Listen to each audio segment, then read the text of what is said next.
Hey guys, what's up? Welcome back to the channel. I am Felris, sailing the seas of Raid Shadow Legends today. Guys, the early game can be a grind. The early game can definitely be a grind. So today I'm going to tell you how to minimize that grind as much as possible, especially if you're just a casual player. Guys, there are two huge things that almost nobody does right off the bat that are guaranteed to boost you in all areas of the game. We're talking live arena, we're talking regular classic arena, tag team arena, and not just PvP either. We're talking Hydra, getting farther progressed in your dungeon runs, being able to do more of them, all that different kind of stuff, plus just a pure time cut in the game. Both of these things can help you just reduce the time spent in game so drastically. You want to know a secret? You can get Corrado for free, as well as Fane, Ugo, and Vergus right now. Here's exactly how to do it. Log out of Plarium Play and uninstall. Use the link in the description below to start a brand new Raid Shadow Legends account. Log in, complete the tutorial, and you'll find Corrado Fox Hunter in your inbox afterwards. As you level up, you'll also get Fane, Ugo, and Vergus. So don't wait. Use that link and start a brand new account right now. Guys, what are they? Well, you need to farm your dungeons, all right? Specifically, you need to farm the Dragon's Lair right off the bat. Normal mode here. Normal mode, all right? Right off the bat, Dragon's Lair and the Fire Knight. Also normal mode. Now, for your challenges, you have to clear certain stages of the dungeons. I believe you have to get all the way up to stage 20 of every single dungeon, and then you'll get a sacred shard. So you are well rewarded for your efforts. But I've got a couple tips to share with you that can really make this a little bit easier. First of all, stage 20 really isn't anything to worry about. I know that, you know, with early game gear, it can be a bit rough.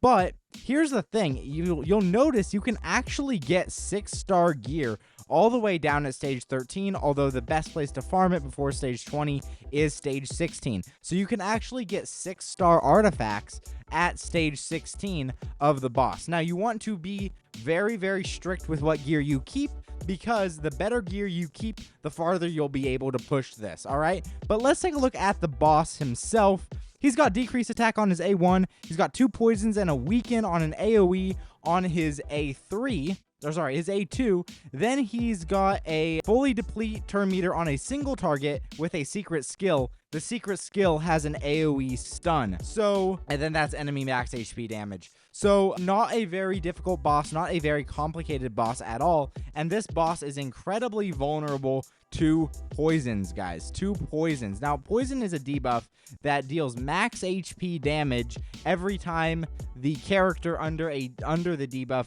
takes a turn, right? So we got Corvus here. Corvus is a fantastic poisoner. He's got 4 poisons and a poison sensitivity. Poison sensitivity is like weaken, but for poisons. So they'll just take more damage from poisons on his A3. But say you don't have a Corvus, right? We're not going to be talking about some legendary champions that you can't get, all right? Not going to be talking about them. What we can talk about, though, is a rare champion. A rare champion that everybody can get early on. Single target poisoner, which is all you really need for the boss, and that's going to be Frozen Banshee. So Frozen Banshee here is going to have 2 poisons on her A1, and she also has a 25% poison sensitivity debuff on her A3 there. Then she also has a turn meter fill, which can be nice and handy because it's based on the number of debuffs on the target. So 2 poisons guaranteed when booked, then a poison sensitivity on her A3. All you have to get her to do is survive through the waves, and a very simple way to do that is by building her in lifesteal. So we've got Frozen Banshee. She's going to take care of the boss for us. What about the waves? Well, I highly recommend getting a drop defense on the waves. Now, a really good drop defense champ that you can actually get if you use my link, which is in the description below, is Ugo. Ugo, let's see if I can actually click on her. Can I click? Oh, I can. Okay. Her A1 has a leech. Now, a leech is a lifesteal debuff. Basically, you're going to heal based on the amount of damage that you do to the target. Then her A2 has drop defense on a 100% land rate when booked and block buffs. Her A3 has a heal as well as cleansing. So she's going to remove all heal reduction and one other random debuff. Then she's going to heal everybody by 20% of her max HP. And that is conditionally a revive if she's the last one standing. Her passive has increased speed and block damage on this champion for 1 turn whenever this champion's last living ally is killed. So a bit of a niche passive, but what you really want her for is this drop defense. So once she has the drop defense, really you're cooking. All you need is a wave clearer champion. Now, I've talked a lot before about Philia. Really, any epic wave clearer champion will work in this spot. So we can talk about Philia. Zargala's an option. Ultimate Gaelic's an option. I've talked before about Cryodin. I've talked before about Venomage. Venomage is going to be really good here because she's going to bring another 2 poisons. So she can not only help nuke down the waves, but she's also going to help you kill the boss a little bit faster. You want your Venomage built with high attack, high crit rate, high crit damage, and high accuracy, and high speed if you can get it, but that's a little bit much for an early game account. But those are your stat priorities. You want to probably prioritize your crit rate, then your crit damage, then your accuracy. That's how I would do it if I was building a Venomage to nuke out Dragon 20 as the boss. I wouldn't. Her multipliers are incredibly good. Like, she was hitting for 100k in ignore defense gear with lower than 4k attack. So I'm not worried about her attack stat too much there. What else are you going to need? Well, I would take a healer champ. So a protector champ like a Rearguard Sergeant here.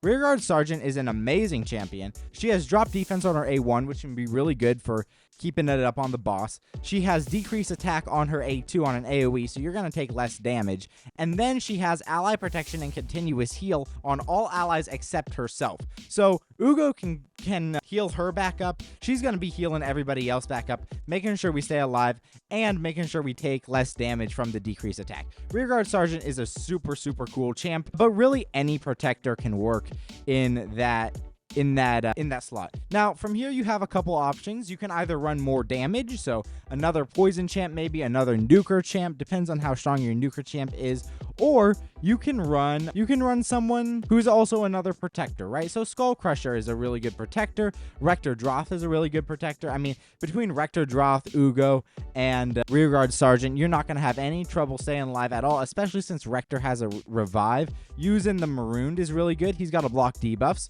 so you can block that weaken, the decreased attack, and the poisons, which is really good. But basically, you want to get through the waves, and poison is going to be your best early game solution. Heck, I still use poison to this day on Dragon Hard mode all the way up here at stage 10. So at stage 10, we're using this team, which is, a seer team with a duo poison comp for the boss, but we're still using poisons all the way up at Dragon Hard 10, so that will definitely last you. And the reason you want to farm Dragon is because of speed. Speed gear gives your champions 12% speed, and this is what I was talking about with something that nobody does early on. You need to get into Dragon and farm speed gear early on so that you can get your champions nice and fast so that you can farm higher stages. You really just want to push to stage 20 as fast as you can so that you can start getting exclusively 5 and 6 star artifacts, and that will allow you to do better in arena, allow you to push farther in dungeons and in Hydra, in Demon Lord,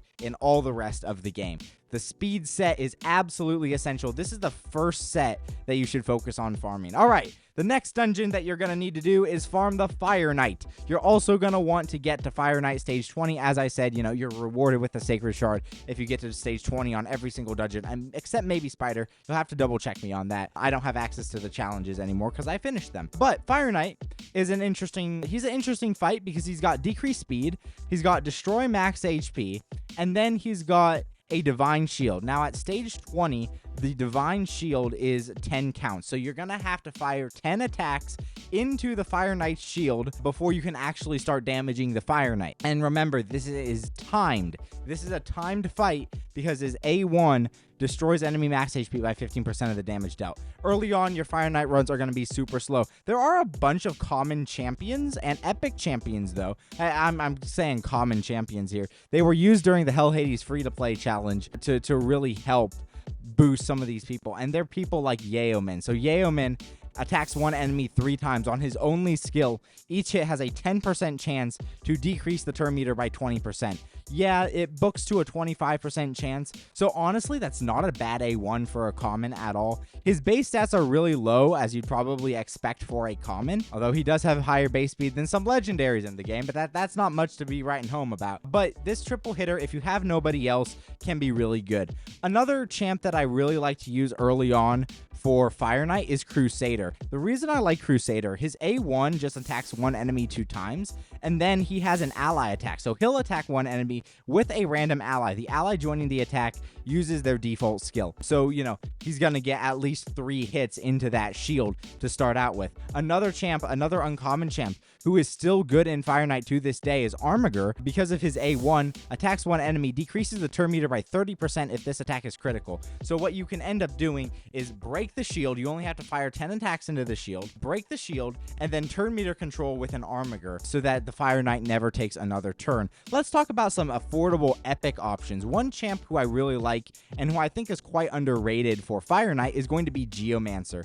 And Geomancer is also really solid for Dragon as well. But he's got an HP burn and a weaken, but the reason he's so good for Fire Knight is because he fully depletes the target's turn meter, fills the champion's turn meter by the amount the target loses. So he's going to steal the Fire Knight's turn meter and boost his own by that same amount. The rest of his kit doesn't really matter in Fire Knight because you want him ideally to go fast enough in order to just be able to constantly turn meter control the Fire Knight. Priority stats for both Geomancer and Yeoman are speed and then accuracy. You want to have, I think it's like 200 accuracy to be able to reliably land debuffs on Fire Knight stage 20. One other champ who is really good for Fire Knight is going to be Cryoden. I think Cryoden's better for Fire Knight normal than he's not better for Fire Knight normal than he is for hard, but he's better than Neldor, who I'll give an honorable mention. He has a triple hitter A1 as well, and then he's got a freeze on his A1. He's got freeze on his A2. He's got turn meter, and that's an AoE, by the way. AoE freeze on his A2. He's got turn meter fill and increased speed for everybody on your team. And then every time he places a freeze, he fills his turn meter by 5%. The freeze stuff is better for Fire Knight hard, but the reason I give this guy a really good mention in Fire Knight is because 1, he can slap really hard if you build him with crit rate and crit damage, and 2, he's going to give you increased speed and turn meter fill every 3 turns when he's booked, which is going to help you get back around to your skills faster, back around to your champion's attacks faster, which means that you can turn meter control the Fire Knight, and that's really what you want to be doing early on. One more champ you can use for the Fire Knight is going to be Skull Crusher. Skull Crusher has an AoE counter attack on everybody but himself. Counterattack buff just means that whenever somebody's attacked, they will fire an attack back. So it's really good for breaking the shield if the Fire Knight gets more than 1 turn. Also, he has Unkillable on himself and ally protection, so he's going to be reducing the amount of destroyed max HP that you take, as well as the damage you take in the process. I really like Skull Crusher. There are only 3 other full counterattack champions in the game. 2 are legendary, 1's a mythical. 1's Martyr here. A lot of people get Martyr early on. She's got increased defense and counterattack, so she's definitely an option there.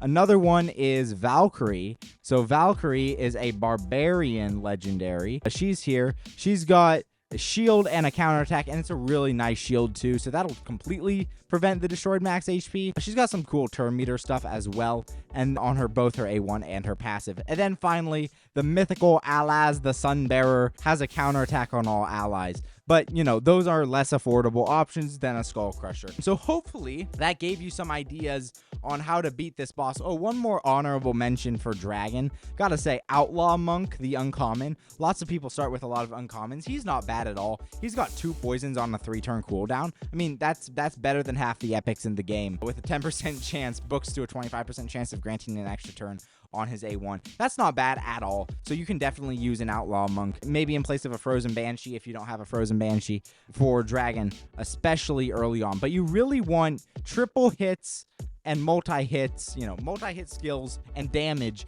for Fire Knight. A decreased speed debuff is going to do super well too, as well as an ally attack. So we mentioned Crusader earlier, who has a single ally attack. Well, Farrakhan has a all ally except himself ally attack. So he'll basically fire an attack from all allies directly into the shield. He's an epic champion, so not too hard to get either. Now, why do you want to farm Fire Knight so much? Well, you want to farm Fire Knight because of Savage Gear. Savage Gear, where is it? Here we go. Savage Gear ignores 25% of enemy defense. If you don't know, all your damage is mitigated by enemy defense. With a Savage set, you're going to ignore 25% of the target's defense. One thing that you should know is that lethal gear is better than Savage gear, and you get it on the Dark Fae rotation of the Doom Tower. So you're going to be wanting to upgrade to lethal gear as soon as possible. But early on, if you can snag a couple good Savage sets, you're going to be absolutely cooking. More damage means you're going to farm your Dragon faster, you're going to farm your Fire Knight faster,